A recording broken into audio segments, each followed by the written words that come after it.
Melina, como é que foi o processo de descoberta da tua deficiência auditiva? Eu estava no Uruguai no ano novo, comecei a sentir um zumbido estranho quando eu voltei para Porto Alegre e fui investigar. O primeiro diagnóstico foi de otite, depois que eu tomei a medicação o zumbido não passava. Foi então que eu comecei a investigar alguma causa relacionada à mandíbula, bruxismo. E por último cheguei no otorrino e o otorrino me deu o diagnóstico de autoesclerose, uma doença incurável que me causa surdez progressiva aos 32 anos, foi um baque. E em que momento tu se reconheceu como uma pessoa com deficiência? Nossa, foi um processo difícil e doloroso, né? Eu acho que até hoje eu passo por isso. Ninguém imagina que uma pessoa jovem é surda. Geralmente as pessoas ligam a surdez, a deficiência auditiva, a pessoas mais velhas. Eu acho que eu me considerei um processo progressivo, me considerando uma pessoa com deficiência, quando eu me apropriei do meu diagnóstico e comecei a falar para as pessoas quem eu era. Eu acho que foi depois que eu comecei a usar aparelho auditivo e não senti mais vergonha disso, pelo contrário. Eu comecei a usufruir, né, dos benefícios e entender que a minha condição de PCD, ela não me limitava. Quais foram os principais desafios que tu enfrentou, tanto pessoais quanto profissionais? Acho que eu não enfrentei, né? Eu enfrento ainda, eu enfrento muitos desafios. A deficiência auditiva, ela é uma deficiência invisível. A maioria das pessoas não vê, né? Diferente de quando tu não tem um braço.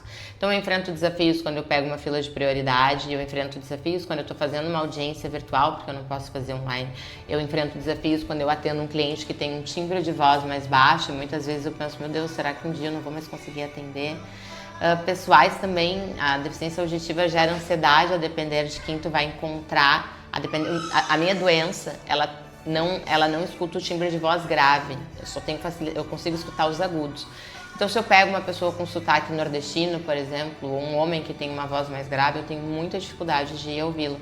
E isso muitas vezes vai fazendo com que a gente tenha preguiça de socializar. Então, é um desafio ativo a gente não se entregar e não se esconder.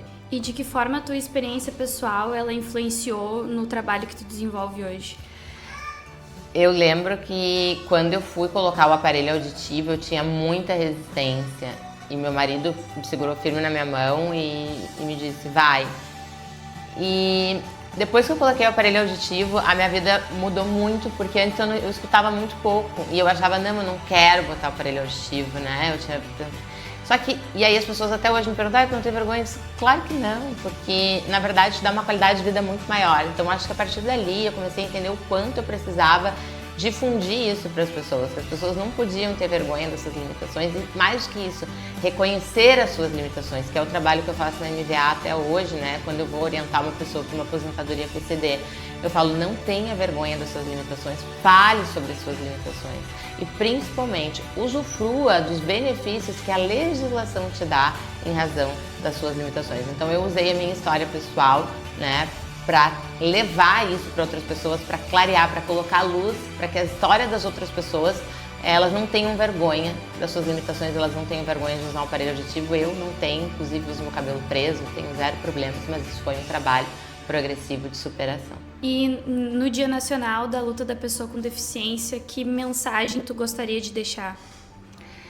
A mensagem que eu deixo para todas as pessoas com deficiência é: nós não somos inválidos, nós temos limitações. E eu vejo que muitas pessoas ainda têm vergonha de falar sobre as suas limitações ou desconhecem quais são as barreiras que enfrentam. O fato de enfrentarmos barreiras não significa que estamos fora ou à margem da sociedade. Então a minha mensagem é: se apropriem das suas limitações e lutem pelos seus direitos. Se a lei te dá uma vantagem por conta da tua limitação, busque.